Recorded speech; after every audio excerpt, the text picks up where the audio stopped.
विकास कामांच्या दर्जावरनं उपमुख्यमंत्री अजित पवार यांनी अनेकदा कंत्राटदार आणि अधिकाऱ्यांना चांगलंच धारेवर धरलंय।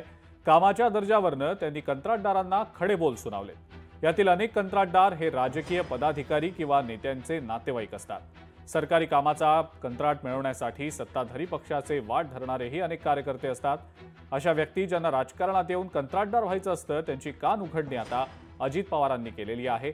बारामतीमध्ये त्यांनी या अशा कार्यकर्त्यांना आणि कंत्राटदारांना खडे बोल सुनावले। कॉन्ट्रॅक्टर जर चांगला नसेल तर फार त्रास सरकारला पण होतो आणि लोकांना पण होतो।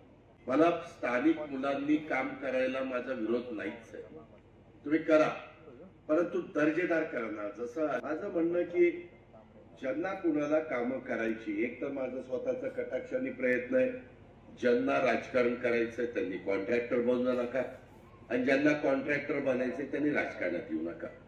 कारण आमची पण पंचायत होते, आम्ही फटाफट बोलतो, चांगलं काम नाही झालं तर आम्ही निधी दिलेला असतो, आम्हाला निधीचा पै आणि पैचा हिशोब लागतो। लोकशाही मराठी ऐका, पहा, जागरूक रहा।